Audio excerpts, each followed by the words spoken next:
सारे सोए, जग के नजारे सोए, तू भी तो आराम कर माँ, अब तो आराम कर माँ। दुनिया की रखवाली प्यारी प्यारी शेरों वाली, अब तो आराम कर माँ, थोड़ा सा आराम कर माँ। अब तो आराम कर माँ, थोड़ा सा आराम कर माँ।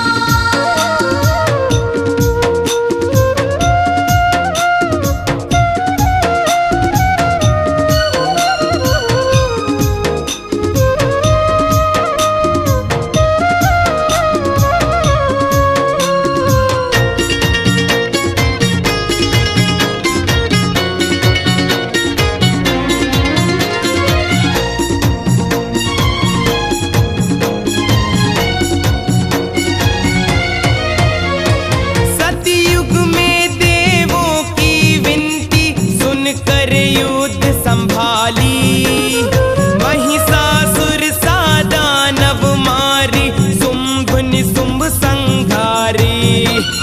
कभी आए चंड मुंड रक्त बीज लाया झुंड, सबका संहार करी माँ, तूने सबका संहार करी माँ। सिंह से हुकारा वाली तू ही बनी मैया काली, थोड़ा सा आराम कर माँ, अब तो आराम कर माँ। अब तो आराम कर माँ, थोड़ा सा आराम कर माँ।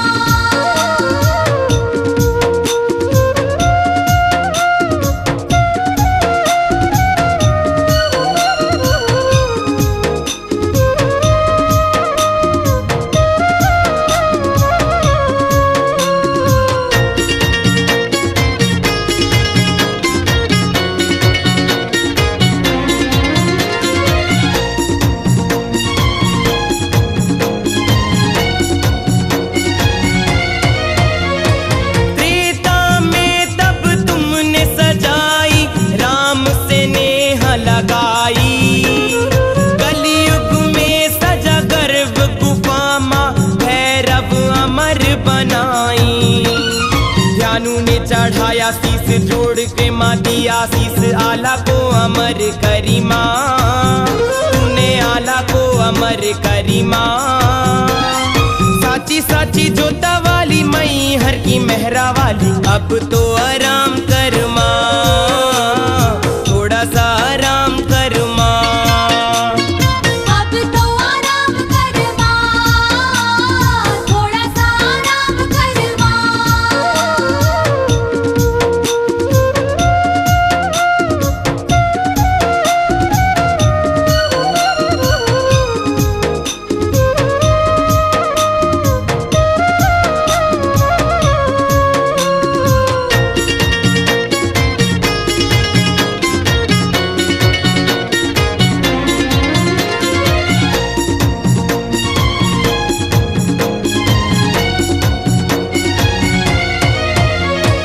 गाँव गाँव में नीम के नीचे मढ़िया खूब बनाई, भक्तों के सदा बीच विराजी, खेड़ापति कहाई। बांझन खिलावे लाल निर्धन माला माल, रोगों का निदान करी माँ, लाखों रोगों का निदान करी माँ।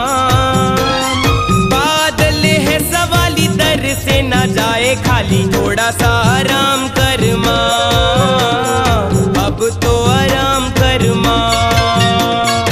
अब तो आराम कर माँ, थोड़ा सा आराम कर माँ।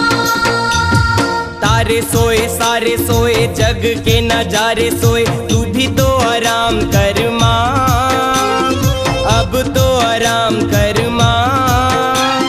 दुनिया की रखवाली प्यारी प्यारी शेरों वाली, अब तो आराम